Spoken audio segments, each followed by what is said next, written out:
Okay, thank you for coming today. Let's get started our brief. My name is Otani Sachiko from Ministry of Foreign Affairs of Japan. I'm Deputy Director of International Press Division. Well, today we start a briefing about our Prime Minister Kishida and Foreign Minister Hayashi's visit to here New York regarding to the UN High-Level Week. Okay. Let me introduce a briefer. Ms. Ono Hikariko, Press Secretary, and Ms. Okano Yukiko, Deputy Press Secretary. Ms. Ono will brief about the Prime Minister Kishida's schedule, and also Ms. Okano explain about the Foreign Minister Hayashi. Okay, so now let me first explain the ground rule of today's briefing. This briefing will be conducted on the record. Information and comments from this briefing may be quoted directly and attributed to the briefer by name and title.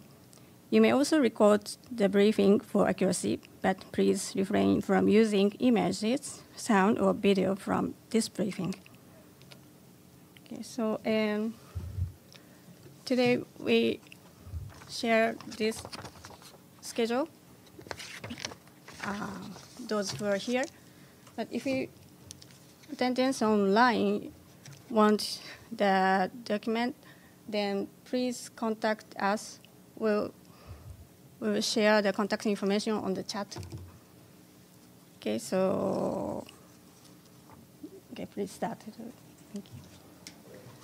Okay, good evening, everyone. I'm Ono Hikariko, the spokesperson for Prime Minister Kishida's visit to New York.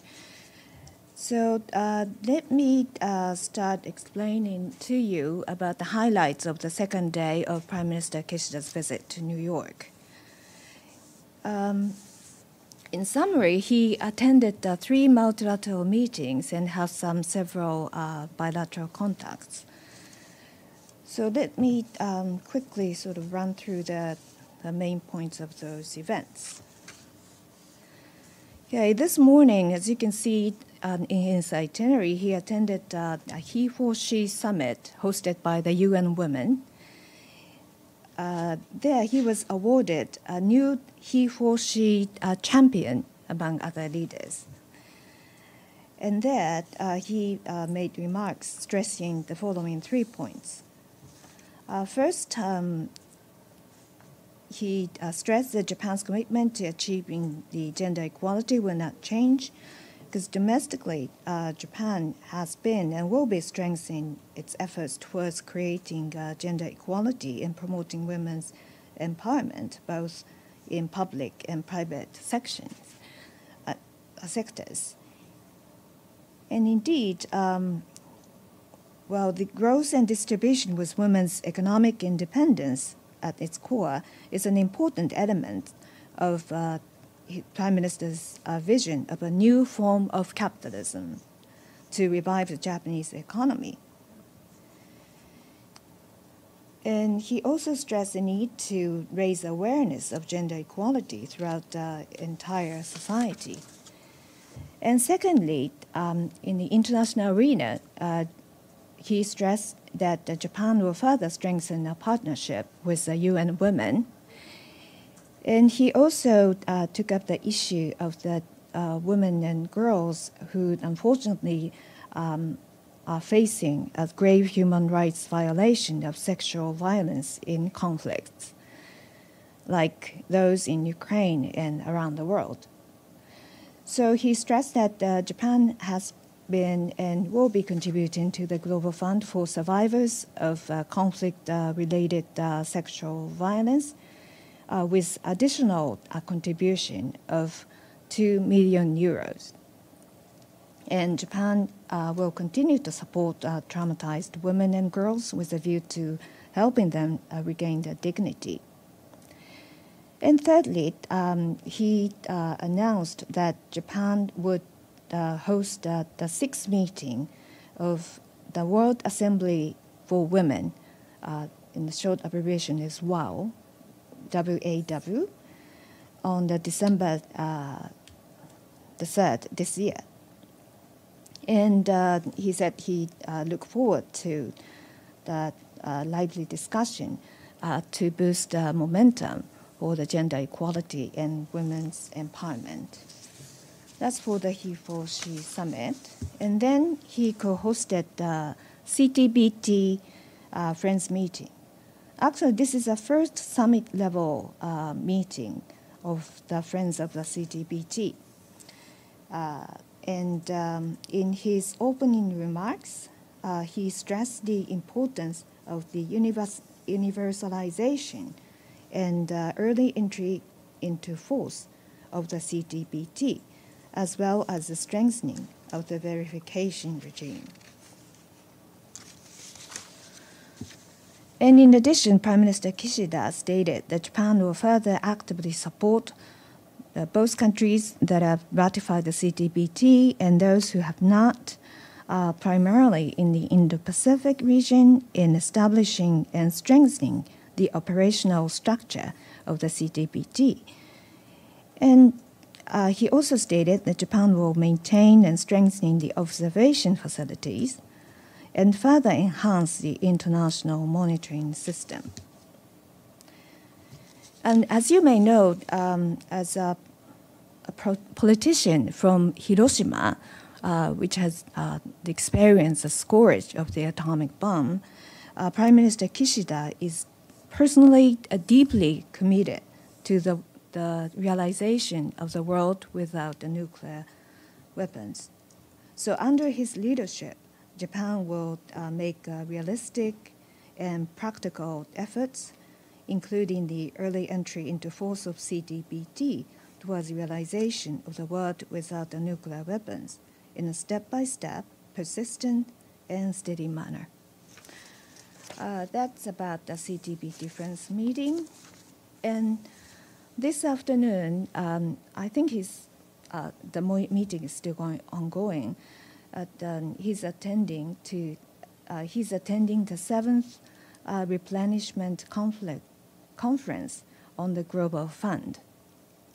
In fact, the Global Fund was established in 2002 after the Kyushu Okinawa Summit meeting in 2000, hosted by the Japanese government. And in fact, this summit meeting played a really critical and catalytic role in the creation of the Global Fund. So since the establishment of the Global Fund, Japan has been a sort of a staunch supporter to this fund. And in the meeting, Prime Minister Kishida stressed that to achieve our shared goal to end 3 major infectious diseases by 2030, all stakeholders of the international community, including donors, implementing countries, the private sector, and civil society, need to mobilize all efforts. And in particular, strengthening health systems will surely lead to the better preparedness for the future pandemics, and will also contribute to achieving universal health coverage, UHC. So based on such convictions, Prime Minister Kishida reaffirmed that Japan's pledge to contribute up to $1.08 billion over the next 3 years to the Global Fund. And he also stressed that Japan would continue to take the lead in the global health and work together with the stakeholders towards the strengthening of a global health architecture, which would contribute to prevention, preparedness, and response to future pandemics. And that's about the 3 sort of major meetings he attended today. And in addition to these meetings, he had bilateral contacts.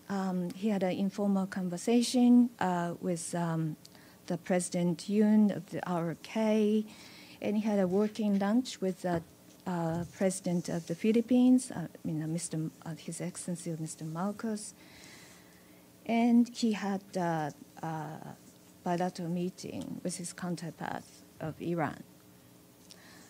So I stop here and will pass out the microphone to Ms. Okano, my deputy.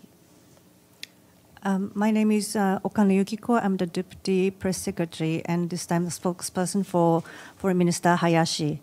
Foreign Minister Hayashi, I don't know if you have his itinerary at hand, but he arrived one day before the Prime Minister arrived. He came to New York on Monday, the 19th. He has had 14 bilateral meetings so far, very energetic, and attended 2 multilateral meetings. For bilaterals, the basic thinking this time is to meet with countries which hold or will hold a seat in the Security Council of the United Nations, because Japan will be a member of a non-permanent Security Council from next year for 2 years. So that includes Malta and some others. And also, he took the opportunity of meeting with his counterparts from countries where it is a little difficult to reach out because of the distance or because of the geographical restrictions. So these include small island countries and others. I will touch upon the summary of one of the multilateral meetings that he attended today. That was the ministerial meeting of the Group of Friends of Universal Health Coverage.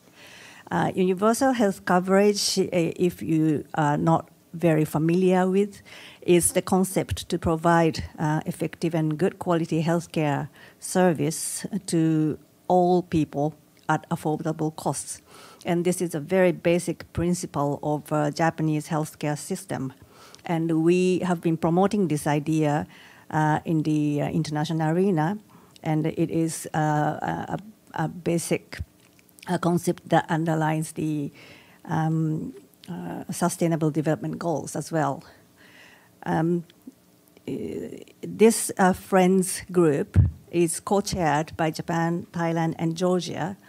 And this time, Minister Hayashi, together with Deputy Prime Minister and Minister for Foreign Affairs of Thailand, and also Minister for internally displaced persons from the occupied territories, labor, health, and social affairs of Georgia, co-chaired the meeting. And we also had attendance from Mr. Kurusi, the president of the 77th session of the UN General Assembly, Ms. Mohammed, United Nations Deputy Secretary General, Mr. Dr. Tedros, the Director General of the WHO, and other representatives. Minister Hayashi made a speech which will be posted on our website, the Japanese Foreign Ministry's website, shortly, so you can refer to it later on. He noted that half of the world's population does not have access to basic health service, including response to COVID-19, and the human security is threatened at the moment. He pointed out the need to make use of the momentum to strengthen and accelerate efforts to achieve UNC in a spirit of leaving no one's health behind. Minister Hayashi also referred to Japanese efforts towards achieving UHC, such as providing approximately $5 billion of assistance to support the fight against COVID-19. And as Ms. Ono just mentioned, our recent pledge to contribute up to $1.08 billion to the Global Fund for the next 3 years. there was a very lively discussions on how to promote UHC, and the participants discussed on the ways to maintain and strengthen the momentum and further accelerate their efforts towards achieving UHC. If you have any questions on the bilateral meetings, I will be happy to answer, but at the outset, I would stop here. Thank you. Okay, thank you. So, okay, we'll accept your question. Those who are online, please use the chat. Then okay, so anyone? Okay. Sir, please. Thank you so much. Thank you for this briefing, Majid Gili, Rudao Media Network. My question is about the bilateral meetings. Your Prime Minister in his speech to the GA was critical of the, very critical of the Russia's invasion of Ukraine, voiced his Japan's concern about that as it pertains to UN Charter. Has he had any discussions in the bilateral meeting, especially with Western countries who are in coalition with Ukraine and supporting Ukraine? Any discussion of potential Japan supporting Ukraine or any Japanese role with that regard, especially President Biden called for all the countries around the world and the U.S. allies to come to help Ukraine? Thank you for your question. In fact, Japan has been consistently supporting the government and the people of Ukraine since the Russia's aggression against Ukraine occurred last February. And so, in the bilateral meetings, in discussing during the discussion of the regional or global issues. He took up the issue of the situation in Ukraine. So that's the answer to your question. My question was about any further assistance from Japan. Will there be a more increase of assistance from Japan to Ukraine, and especially now, Japan is bordering Russia in that sense. Was there any discussion about that? I can't give you the details of the contents of the bilateral discussions, but Japan's basic stance is, as I said, has been always supporting the Ukraine. So if the need arises, we would always positively consider the possibility of the further assistance to the government and the people of Ukraine. Can I just follow up? There will be a G7 foreign ministers meeting this evening, very shortly. So we will exchange views and our thoughts with other G7 countries, and we will coordinate surely on Ukraine issues. Yes, Peter Aiken from Fox News Digital. I noticed that the Prime Minister had only a few meetings while he was here. And I was wondering why he specifically took these meetings with Turkey and Iran instead of countries like U.S. or France or other prominent partners. And additionally, I just was curious if you could give us a preview of what you expect the G7 meeting to cover. Okay. Thank you for your question. Regarding the bilateral meetings, of course, some of the meetings are still under coordination. So we may have some more bilateral meetings between the Prime Minister Kishida and his counterparts.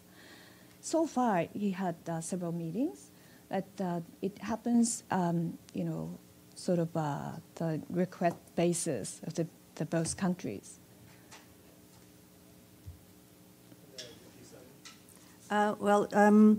I can't prejudge the outcome of the G7 foreign ministers meeting, but we've had.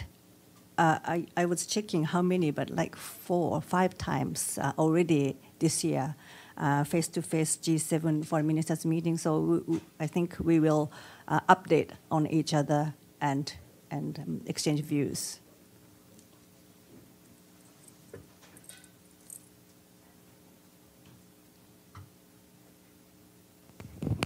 Hello, and thank you for the briefing. Kurosh Ziabari, DAC Hammer School Fellow and Asia Times correspondent from Iran.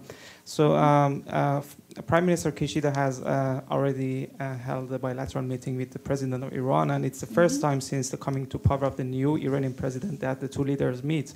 What's the impression of the Japanese delegation, considering that this new Iranian president is reputed to be a conservative president and with certain tendencies? Do you believe that the Japanese government is interested in engaging with the new Iranian administration? And also, are you optimistic that the prospect of the revival of the nuclear deal will open up the possibility for further Iran-Japan engagement, or is it not possible under this Iranian administration? Thank you. During the meeting, Prime Minister Kishida expressed his intention to cooperate towards a further strengthening of the historically friendly relationship between Japan and Iran. And he also, they actually exchanged very candid views based on the recent situation on the so-called JCPOA, that's a Joint Comprehensive Plan of Action. And Prime Minister Kishida stated that Japan has been consistent in support for JCPOA and expressed his hopes for the early return to compliance with the JCPOA by the relevant countries. And both sides agreed to continue close communication on this matter. So that's all I can say. Thank you. So I'm from Lebanese television. Basically, there was a big story about Carlos Ghosn. He's now in Lebanon. Was it a hoax? Do you think that your Japanese court made a big mistake by convicting a guy that he asked for evidence, and the word asked for evidence, and we didn't see any concrete evidence about a citizen from Lebanon and from Japan? Oh, I don't Carlos have Ghosn, you know, Nissan guy. No? It was a big story. I'm sorry, I don't have concrete information on that, so I can't give you any official statement on that. No problem. Thank you. Thank you. I just also actually wanted to ask one more question, which was I noted the foreign minister met with his Armenian counterpart, and considering the violence that occurred in the country over the past 2 weeks, I was wondering if he had taken a stance of support for Armenia, or if you could tell us any other outcomes from that meeting. Okay. Foreign minister met with his Armenian counterpart on the basis that this year is the 30th anniversary of the establishment of our diplomatic relations. And so the note of that meeting was quite positive. Foreign Minister Hayashi took note of the tensions rising in the Nagorno-Karabakh area, and Armenian minister explained his assessment of the tension rising, and Foreign Minister Hayashi stressed that it would be critically important to resolve this issue in a peaceful manner in order to realize the peace and stability in the region. And it is quite linked to Russia's aggression against Ukraine. It is the rule of law and international order is at stake. So the foreign minister urged a peaceful resolution on that. Thank you. Just one quick follow-up to that. Next year, Japan will join the Security Council. So was the meeting in any way related to that role and the greater influence Japan will therefore have in international affairs? They exchanged views on the UN reform in general, but not specifically on this issue. Okay, so there is a question from online. I will read it. Can you tell us something, please, about the content of the PM's bilateral with Iran and the Philippines? Iran and Philippines. Oh, okay. right. In fact, regarding the Japan-Iran summit meeting, I already explained the part related to the JCPOA, and in addition to that issue, the two leaders exchanged views on the situation in the Middle East, including the Yemen, East Asia, such as China, and North Korea, and the situation in Ukraine. And Prime Minister Kishida also emphasized the importance of ensuring the maritime security and the safety of navigation, and explained Japan's efforts in this field. And the two leaders concurred to maintain the communication on these matters. So that's about the Japan-Iran summit meeting. And regarding the Japan-Philippines summit level working lunch, well, I understand that the atmosphere is really positive, and at the outset, Prime Minister Kishida expressed his gratitude to President Marcos for the fact that Vice President Duterte is scheduled to attend the state funeral of the former Prime Minister Abe, and he also stated Japan values its coordination with the Philippines, a strategic partner sharing the fundamental values with Japan towards realization of a FOIP, that the free and open Indo-Pacific. And Prime Minister Kishida also stated that he would like to strengthen the cooperation in the fields prioritized by the President Marcos, such as agriculture, energy, and health, as well as in the infrastructure development. And the two leaders concurred on continuing to convene the high-level joint committee on the infrastructure development economic cooperation in order to elevate the bilateral cooperation to a higher level. And Prime Minister Kishida also pointed out that the international community needs to oppose unilateral attempts to change the status quo by force in the East and South China Sea, as well as economic coercion. And in addition, in exchange of the views of the various issues, such as the situation in Ukraine, issues on the North Korea related to abductions, nuclear and missiles, the situation in Myanmar, disarmament and non-proliferation, and strengthening the functions of the UN as a whole, including the United Nations Security Council reform. The two leaders concurred on the need for further coordination on these matters. That's the main point of the the Philippine working lunch. Thank you. Okay, next, can you, no, does China come up in the letter? It maybe means the bilateral meeting between Japan and China. The question is, it is scheduled. Well, Prime Minister Kishida is not has so far no plan to meet with his counterparts of China during his visit to New York. And can you tell us, please, what Japan hopes to see come out of the partners for a Blue Pacific meeting tomorrow? Oh, that's about the foreign minister's schedule. The Blue Pacific meeting tomorrow is will be attended by Japan, US, New Zealand, Canada, and Australia. This is a new initiative in the region to help support island countries. And I can't prejudge the outcome of that meeting because this is the first foreign ministers meeting in this format. But we will exchange views on how to coordinate and cooperate on assistance towards these island countries. And I understand that the representatives from island countries will be there as well. This is the first effort, so let's wait and see. Thank you.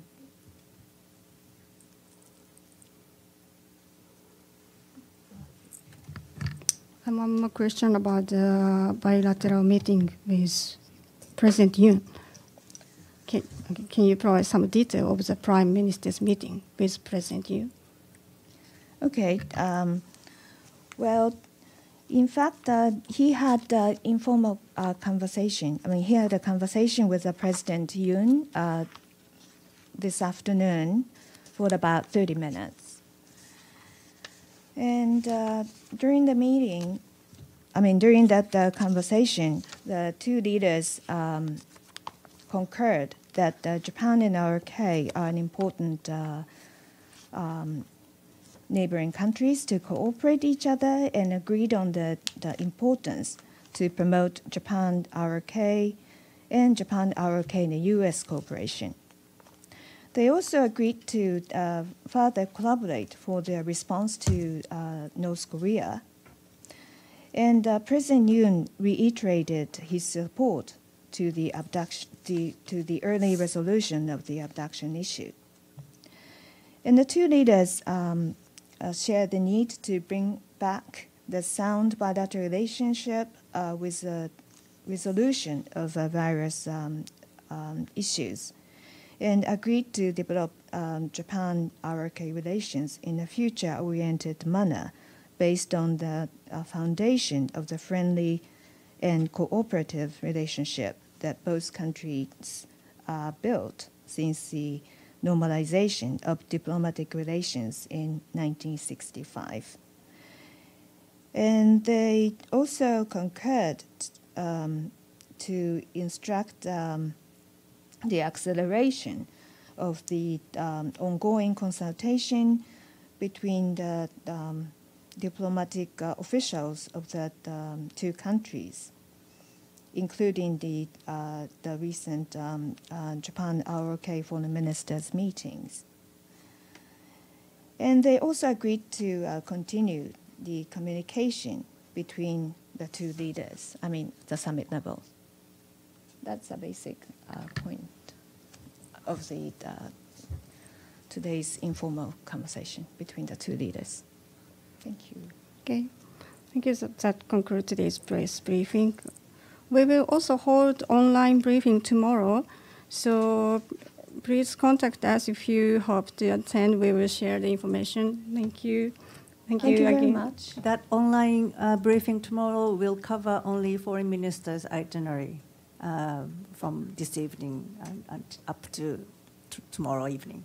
Yeah, in fact, Prime Minister Kishida is going to have a press conference tomorrow morning, and he also going to deliver the policy speech at the New York Stock Exchange. So if some of you are interested in, please come. The press conference is going to be at the New York Stock Exchange? Sorry? The press conference and the location? Location. Parkland Hotel. You said it? Oh, okay. Yeah. You said that again. I'm having a little trouble hearing that. Where is it going to be? Parkland. They'll send the email. Oh. Two different occasions, press conference and the speech at the stock exchange. Yeah, that's right. The speech will be stock exchange. And, yep. And Parkland Hotel ってありますけど。 Yes. that's right. The conference is, the press conference will be held in the Park Lane Hotel. Okay, all right. Thank you very Thank much. you for all your kind again attendance. for attending today's press briefing. Thank you.